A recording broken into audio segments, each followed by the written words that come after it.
Halo para peserta katekesi keluarga, saudara-saudariku yang budiman. Selamat berjumpa. Salam Desember, salam bulan keluarga. Apa kabarmu semua? Kiranya kita semua menyadari dan menikmati blessing in disguise. Gara-gara momok COVID-19, keluarga-keluarga bisa lebih betah, lebih sering berkumpul di rumah. Menikmati kehangatan rumah yang sebenarnya. Dalam kebersamaan suami istri, orang tua anak, kakak beradik, saudara dan saudari, opa oma, dan cucu cicit. Saudara-saudariku, tidak terasa sudah 25 pertemuan katekese keluarga online seantero tanah air. Saya percaya pesan bertuah tentang nilai-nilai luhur dari para gembalamu telah membekali keluarga-keluarga dengan inspirasi untuk merawat terus mutu hidup rumah tanggamu dan mendorong makna perutusan keluargamu di tengah tata dunia.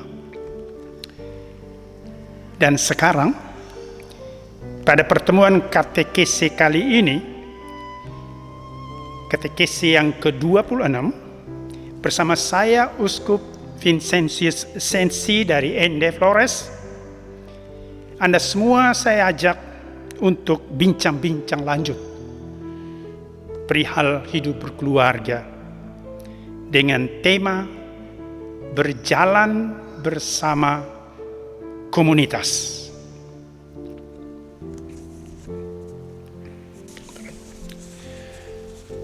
Para peserta katekesi keluarga yang budiman, saudara-saudariku, mari kita awali dengan berdoa. Dalam nama Bapa dan Putra dan Roh Kudus. Amin. Tuhan Allah yang Maha Bijaksana, di tengah kondisi serba dibatasi karena pandemi COVID-19, melalui gerejamu, keluarga-keluarga Katolik se-Indonesia tetap kau jangkau dengan sentuhan firman kebijaksanaanmu. Tak kurang dari mulut para gembala, uskup-uskupmu, kau letakkan kebijaksanaanmu yang menuntun keluarga-keluarga Katolik setanah air. Kami mohon dengan rendah hati, ketuklah mata hati mereka untuk membuka diri, meluangkan waktu berahmat melalui kegiatan katekese keluarga online ini. Sepanjang bulan Desember, bulan keluarga. Hadirlah dengan rohmu yang menuntun sepanjang jam-jam katekese, terutama kali ini. Dan berkat yang telah kau hadirkan dalam komunitas-komunitas pembelajaran, agar keluarga-keluarga Katolikmu semakin diberdayakan dan dimantapkan, serta siap pada gilirannya menjadi saksi-saksimu yang handal. Berkatilah kegiatan katekese kami ini. Kami haturkan harapan ini dengan perantaraan Kristus Tuhan kami. Amin.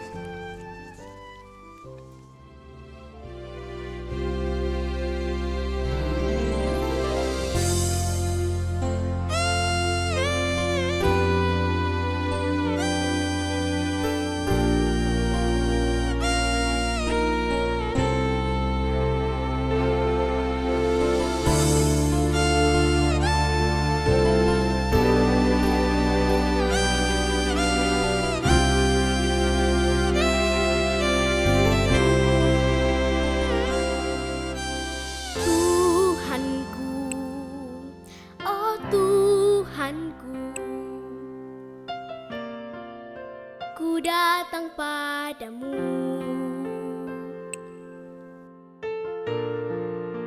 Ku sembah padamu karena kasih-Mu yang besar.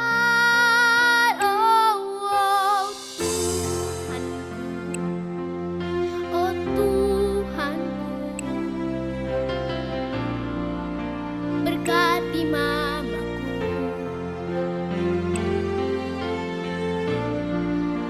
dan juga papaku serta semua keluargaku.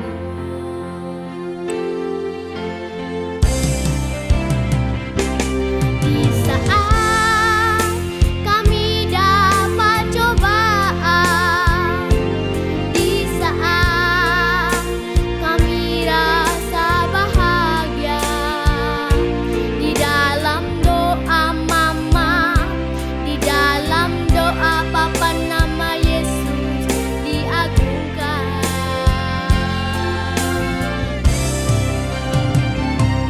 Hanya Kau Tuhan yang kami sembah, hanya Kau Tuhan yang kami bangga. Tiada Allah lain, tiada Allah lain selain Kau Yesus.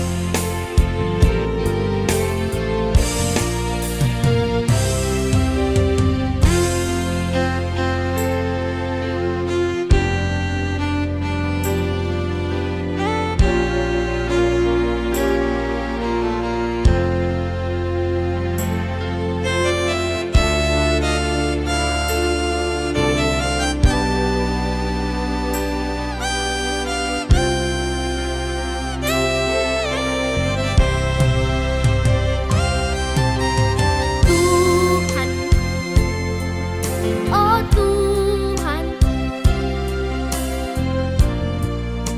berkati mamaku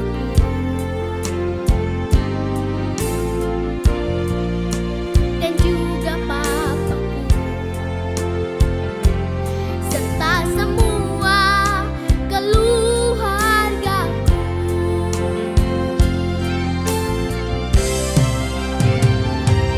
Di saat kami dapat cobaan, di saat kami rasa bahagia, di dalam doa mama, di dalam doa papa, nama Yesus diagungkan.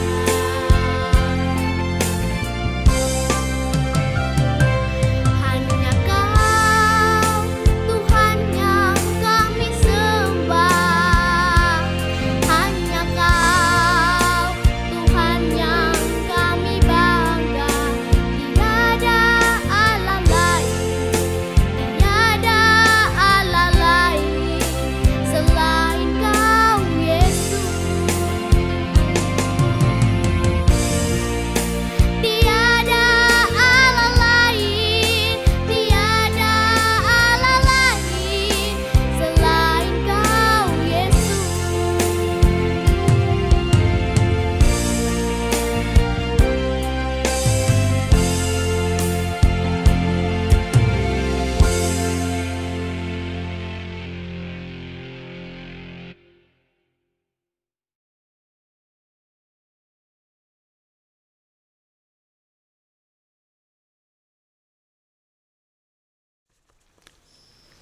Saudara-saudariku,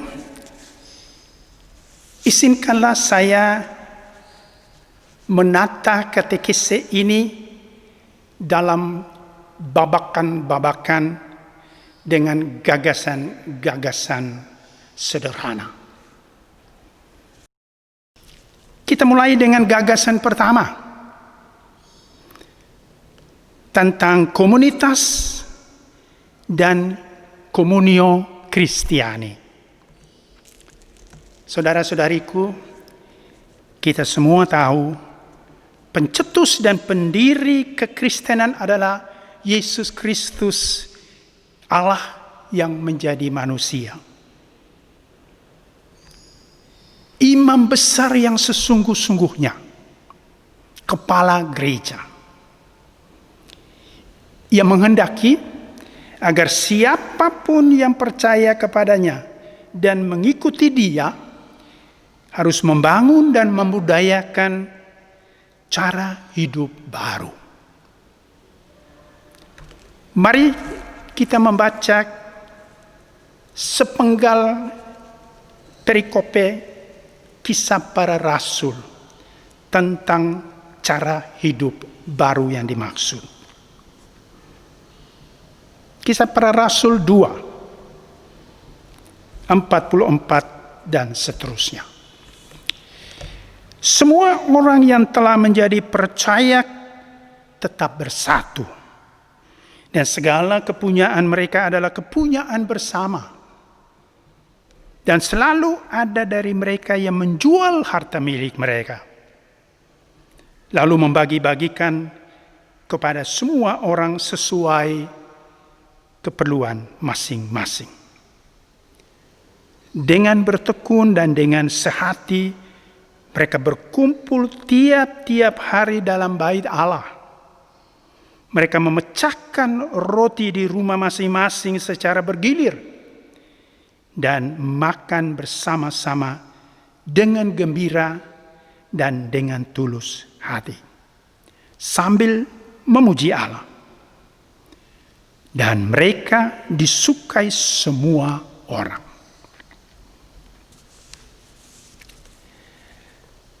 Saudara-saudariku,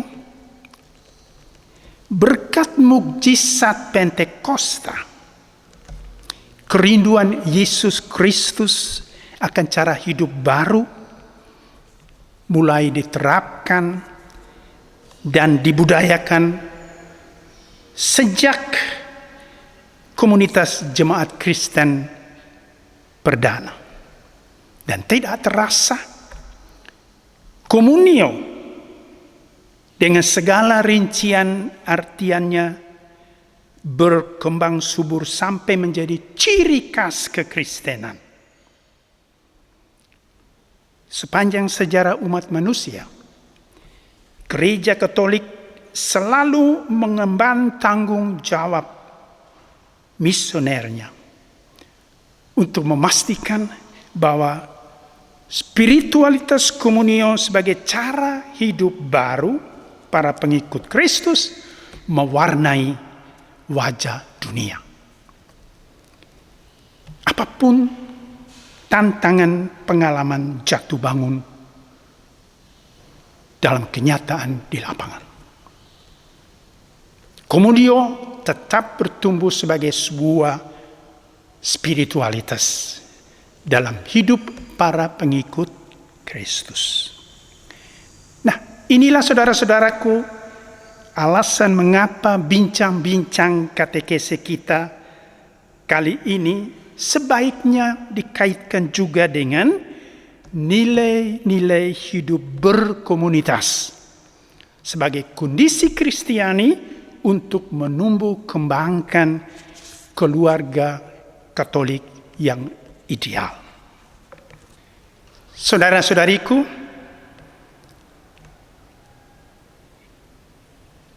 kita masuk kepada gagasan yang berikut.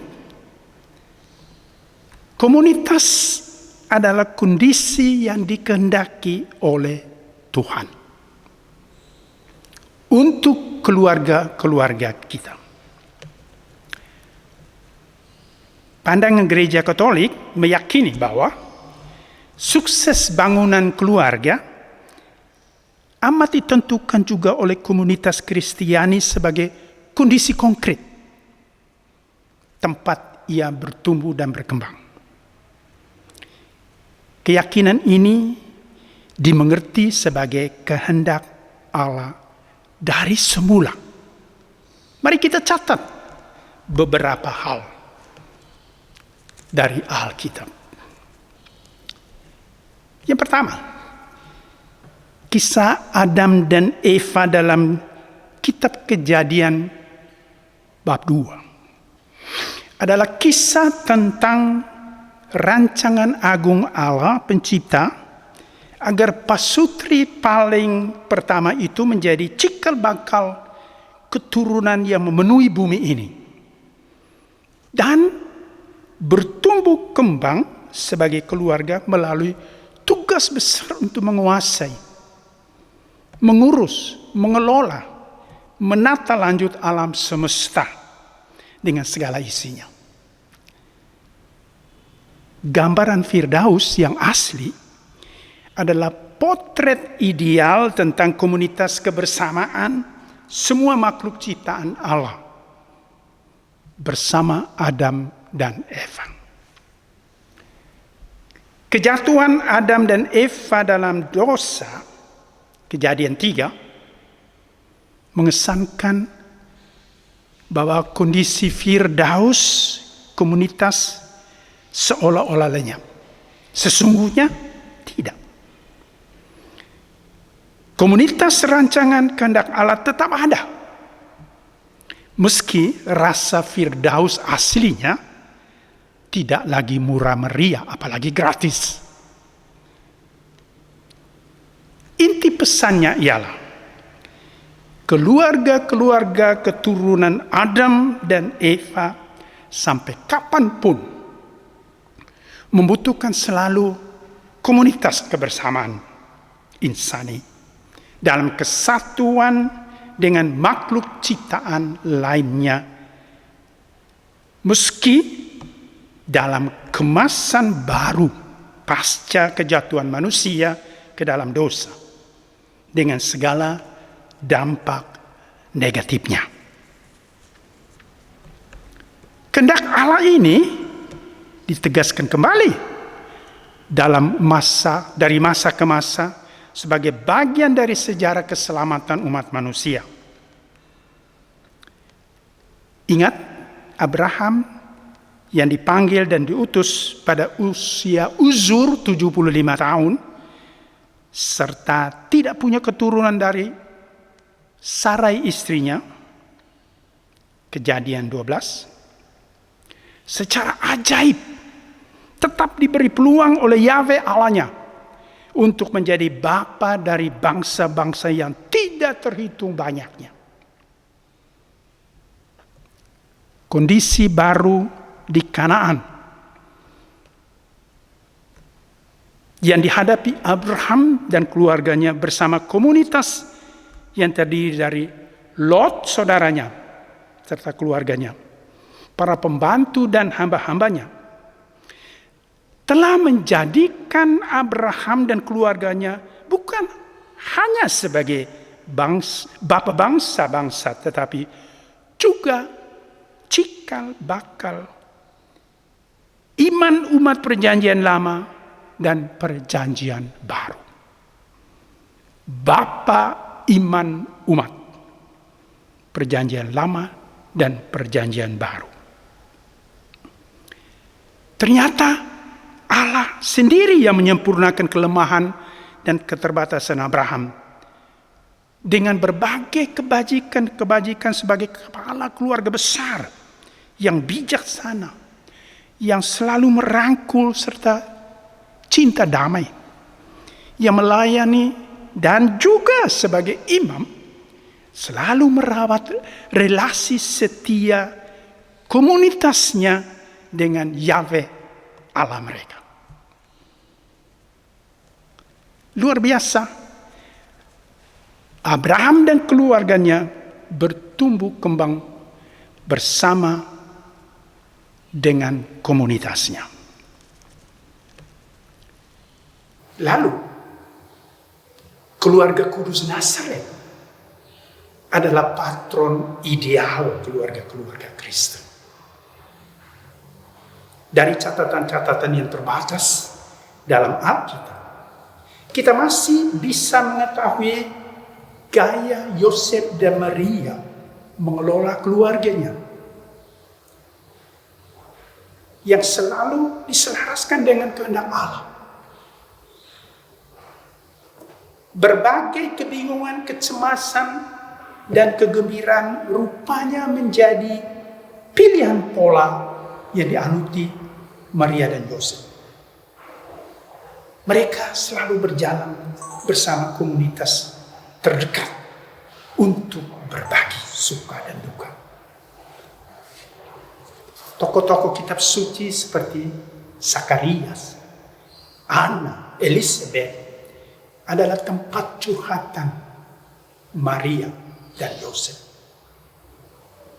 Dan kemudian ketika putra titipan Allah Yesus hadir dalam keluarga kecil itu, dan Yesus mulai berkarya, keluarga kudus Nazaret selalu berbagi suka duka dengan figur-figur seperti Lazarus, Maria dan Marta, Yohanes dan Yakobus yang adalah kerabat-kerabat dekatnya. Dan kemudian dengan para murid yang komunitasnya dibangun oleh Yesus sendiri. Mereka yang mengikuti dia dengan setia. Mereka-mereka itu, komunitas kekerabatan, selalu meneguhkan keluarga Nazaret sampai di bawah kaki salib Yesus. Singkat kata, keluarga Nazaret selalu berjalan bersama komunitas dalam tugas dan tanggung jawab perutusannya yang berat, yang tidak mereka mengerti sepenuhnya. Saudara-saudariku, Alkitab penuh dengan narasi tentang pembangunan jemaat-jemaat, komunitas-komunitas Kristiani di mana-mana yang menghimpun orang-orang yang percaya akan perbuatan para rasul tentang Yesus Kristus, Juru Selamat. Satu hal yang dapat kita simpulkan ialah bahwa komunitas jemaat Kristiani yang berkembang begitu pesat sampai mendunia hingga dewasa ini ternyata efektif sekali sebagai lokus dan wadah bagi dinamika tumbuh kembang bangunan keluarga-keluarga Kristen yang sehat. Spiritualitas komunio, besutan roh Pentakosta, tetap berpijar dalam komunitas-komunitas basis gerejawi, KBG, KUB, hingga saat ini. Kenyataan itu meyakinkan gereja untuk mendorong rukun-rukun hidup bersama Kristiani untuk membuka ruang selebar-lebarnya bagi orang per orang, bagi keluarga-keluarga, bagi kelompok-kelompok paguyuban, untuk boleh menimba pelajaran tentang spiritualitas komunio yang diinspirasi oleh roh Pentakosta. Makanya Bapak-Bapak Konsili Vatikan II dalam Gaudium et Spes nomor 74 menegaskan orang-orang, keluarga-keluarga, dan berbagai kelompok hendaknya memahami perlunya rukun hidup bersama komunitas sebagai ruang untuk mewujudkan cita-cita kesejahteraan hidup. Saudara-saudari, terkandung maksud di sini bahwa keluarga-keluarga tidak bisa hanya mengandalkan diri sendiri dan keluarganya, melainkan harus berjalan bersama komunitas lingkungan hidupnya yang konkret sehari-hari. Selain KBG atau KUB, ada banyak juga model komunitas di tengah masyarakat yang menghayati pula spiritualitas komunio Alkitabiah. Maka membuka diri secara arif dan kritis akan memperkaya mutu kesejahteraan hidup keluarga-keluargamu. Apalagi yang namanya keluarga Katolik tidak hanya mantap di dalam lingkungan sendiri, tetapi harus mengusung panggilan sebagai saksi-saksi kabar gembira yang menyelamatkan, yang datang dari Allah sendiri.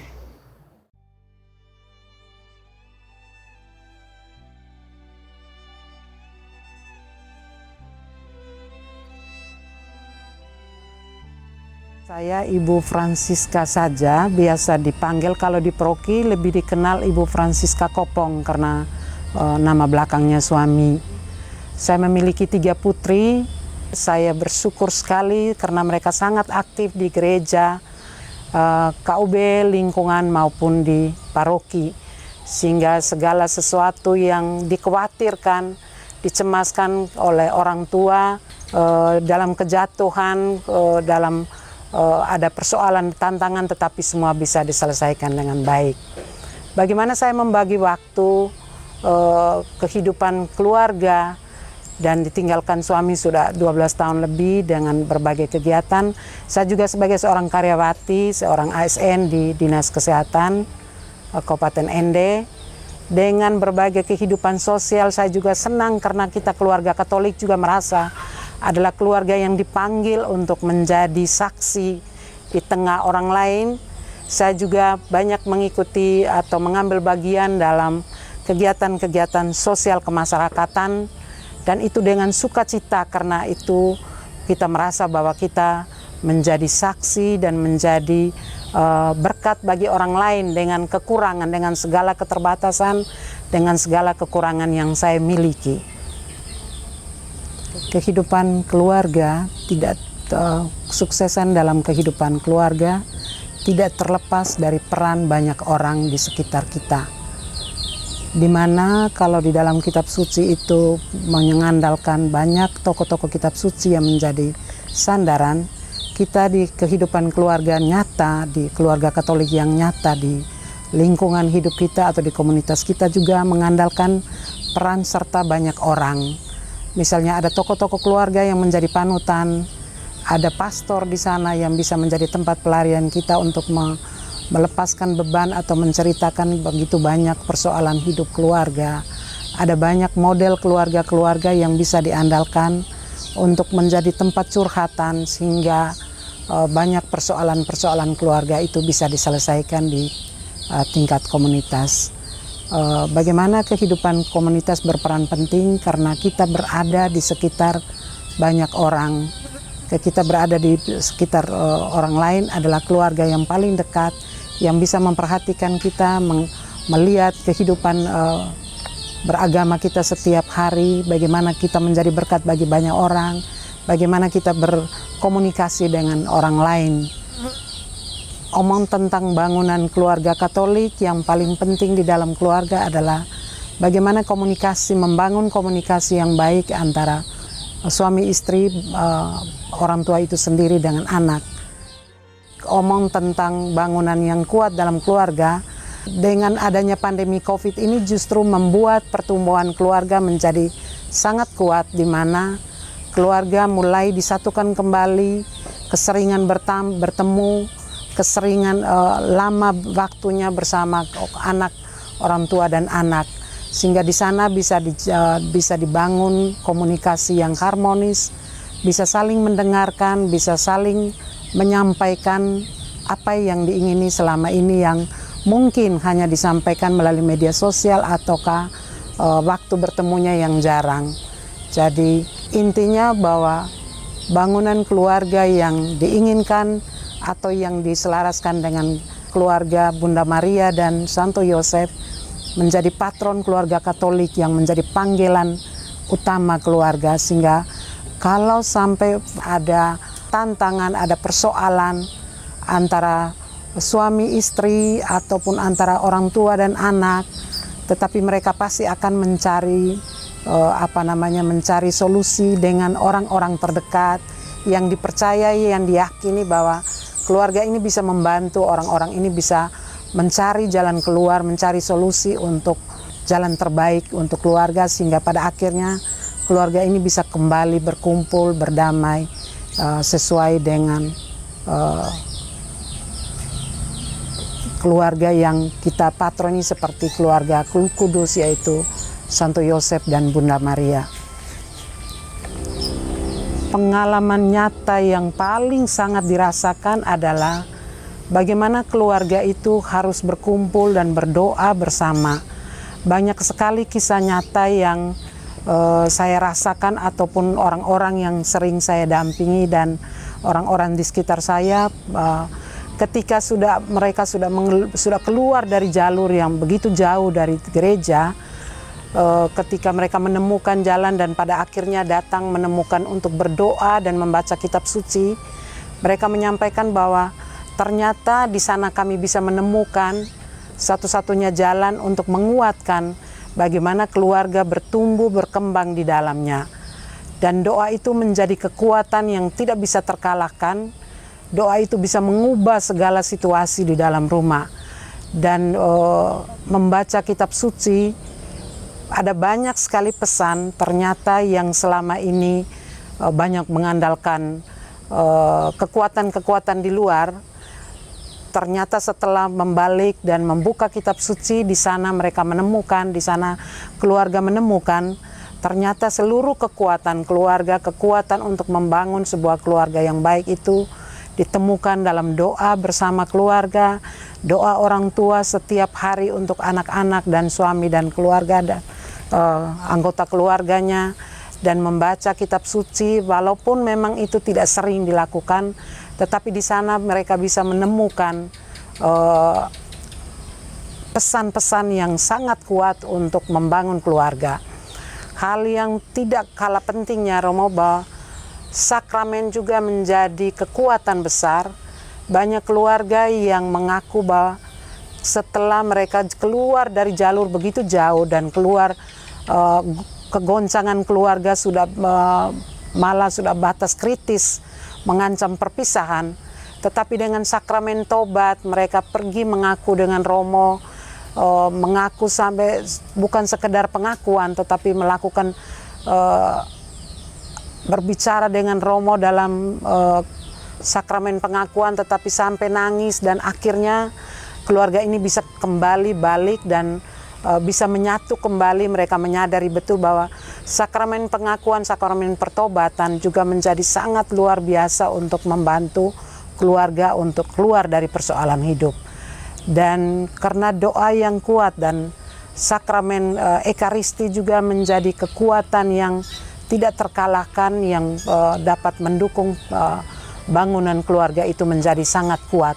Apapun alasan, tetapi itu fakta di lapangan bahwa mereka ada keluarga yang jarang membaca kitab suci, tetapi mereka sering mendengarkan khotbah dan merayakan perayaan Ekaristi, mendengarkan apa kata orang-orang yang mereka merasa bahwa cukup diteladani di tengah ini, sehingga itu yang mempertahankan keluarga mereka. Walaupun ada persoalan yang hampir terancam pisah, terancam ini, tetapi mereka akhirnya kembali pulih dan bisa hidup damai dalam sebuah keluarga yang diinginkan oleh gereja.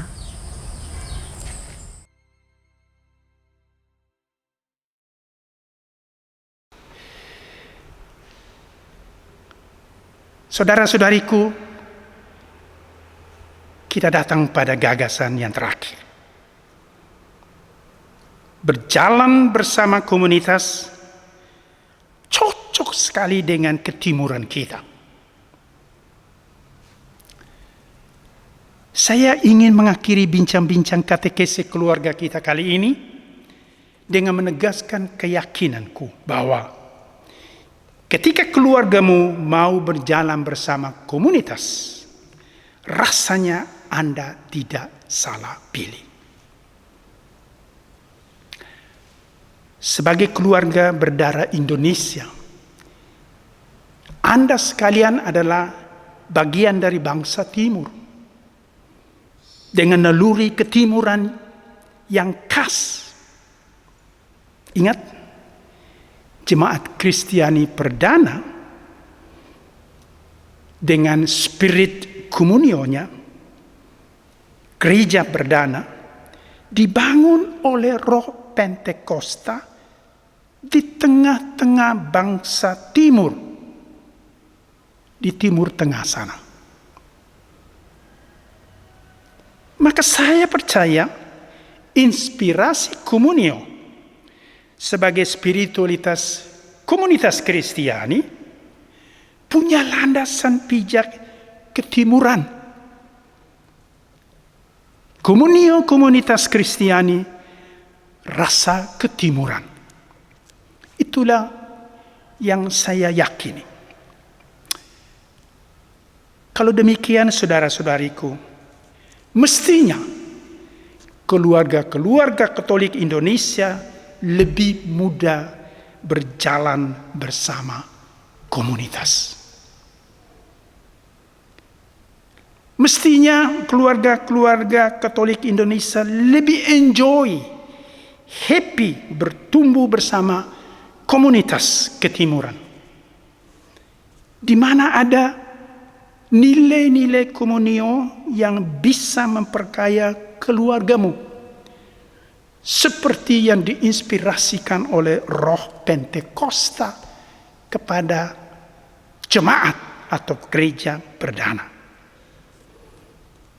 Karena memang menghidup keluarga ala ketimuran hampir selalu ada aroma yang kental dari apa yang kita sebut dengan extended family, keluarga besar, keluarga yang diperluas.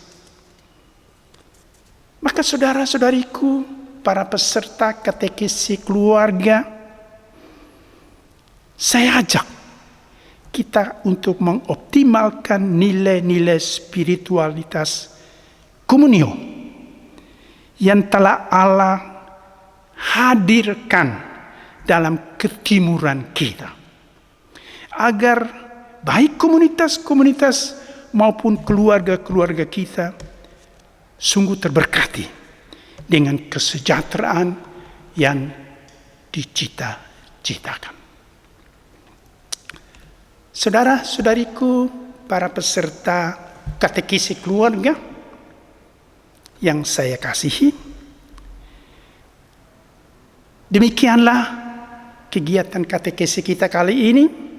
Saya ucapkan terima kasih banyak untuk kehadiranmu semua dalam kesempatan katekesi kali ini. Doa dan berkatku pasti menyertaimu semua.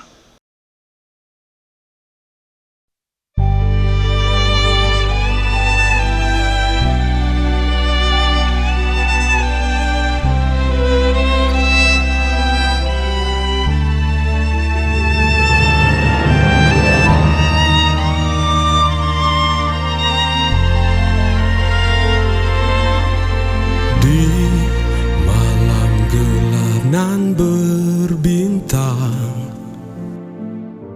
sang langit ikut berkirang,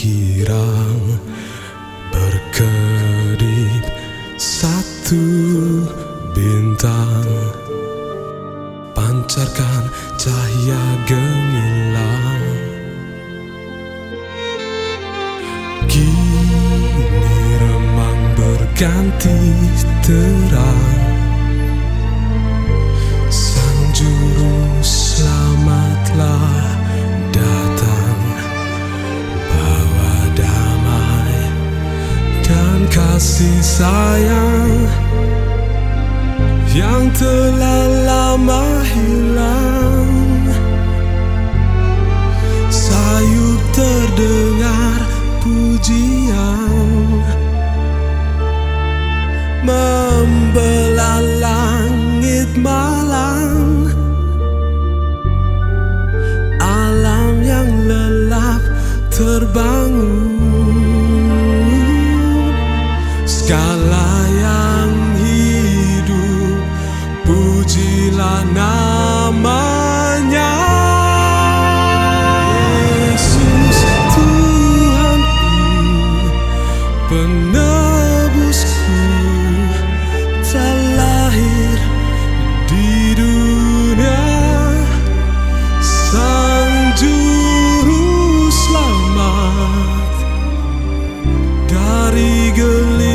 memang salah dan dosa. Agung hadirmu, junjung kasih dan anugerahmu. Puji kuasamu bertata hingga akhir waktu.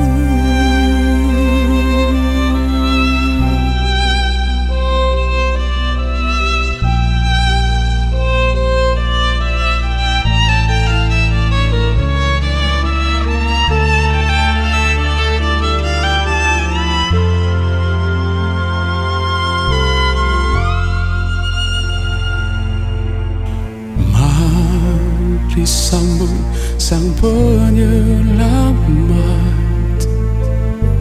yang mengubah hidup yang pekal, penuh dosa yang mengikat, karena kuasanya dahsyat. Dalam keluh kita bertelut, dalam doa kita bersujud. Pasti Tuhan akan terpaut, kasih-Nya menjadi berkat. Sayup terdengar pujian, membelah langit malam, alam yang dalam terbangun, segala yang hidup pujilah nama-Nya. Yesus Tuhanku, penebusku, telah lahir di dunia. Engkau juru selamat, dari gelimang salah dan dosa. Agung hadirmu, junjung kasih dan anugerahmu. Puji kuasamu bertata hingga akhir waktu.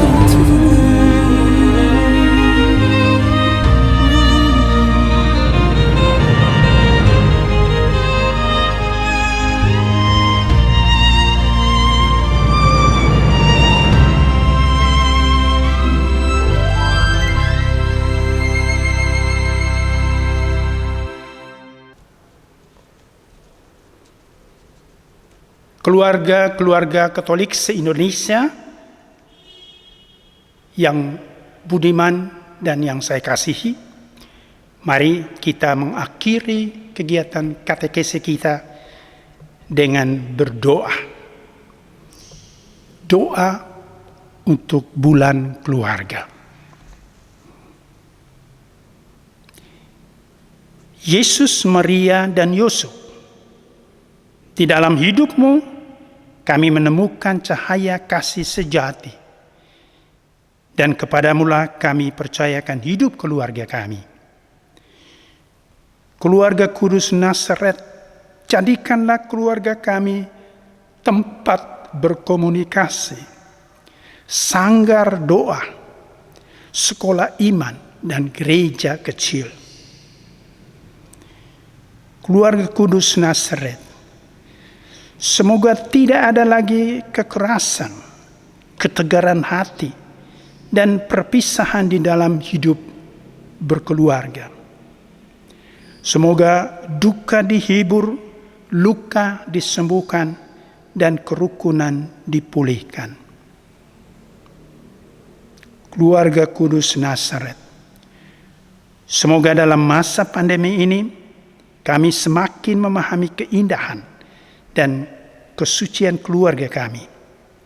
Semoga kami semakin mengenal rencana-rencana-Mu yang indah. Yesus, Maria, dan Yusuf, dengarkanlah dan kabulkanlah doa kami ini. Kemuliaan kepada Bapa, Putra, dan Roh Kudus, kini dan selama-lamanya. Amin. Dalam nama Bapa dan Putra dan Roh Kudus. Amin.